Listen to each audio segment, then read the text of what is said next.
Hello, this is Joseph Seveny from the Hubbard Center for Genome Studies at the University of New Hampshire. This video provides an overview of our cloud-based bioinformatics learning module developed through New Hampshire INBRE. This module covers whole genome sequencing and comparative genomics. The module was developed within the framework of Amazon Web Services and is implemented as interactive Jupyter notebooks. Each of the submodules brings users through a guided bioinformatic analysis. You will learn how sequencing data is generated and go through the process of assembling, assessing, and annotating a bacterial genome. You will learn how to automate workflows and construct large-scale datasets useful for comparative genomic analysis. These tutorials are freely available through GitHub repositories and are designed to teach core cloud-based utilities. Each submodule is a standalone lesson where users are encouraged to bring along their own datasets to reinforce their skills. Submodule 1 takes participants through an overview of how DNA sequencing data is produced.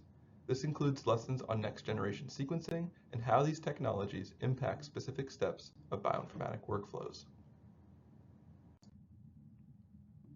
Included are lessons on how to assess the quality of sequencing data and how to assemble short sequencing reads into draft genome assemblies. In Submodule 2, you will begin with the genome sequence and are guided through a detailed process of assessing the genome for quality, including the assessment of the genome's contiguity, completeness, and coverage. You will learn how to assign taxonomy to the sequences through homology-based searches and how to identify and remove non-target or contaminant sequences from your dataset. The final section of Submodule 2 describes the process of genome annotation, where we reinforce lessons from molecular biology, like the central dogma, to identify and functionally annotate protein-coding genes and other genomic features. The output of Submodule 2 is a high-quality and vetted genome assembly with feature annotations ready for downstream analysis.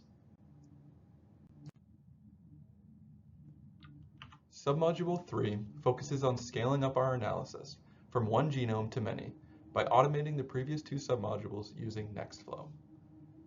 This submodule highlights the importance of reproducibility in bioinformatics, including an overview of the FAIR principles. The workflow begins by accessing data from NCBI's short read archive. It ends with a detailed report for each genome. The submodule highlights the utility of cloud-based workflows, which enable us to perform computationally intensive tasks across many machines at the same time. In the final submodule, you will combine your novel dataset with reference genomes from NCBI to perform a large-scale comparative genomics analysis. This analysis includes identifying orthologous sequences, constructing phylogenetic trees, and using them to identify trends across your experimental group or species. Along the way, you will make visualizations to reinforce the lessons, and you will develop hypotheses about your data. By the end of the lessons, you will have completed a detailed bioinformatic workflow and gained a practical overview of the common approaches used across a wide range of genomic applications. We would like to thank NIH, NIGMS, and New Hampshire INBRE for the support and opportunity to create these interactive bioinformatic modules. I hope they will be useful for you. Thanks for listening.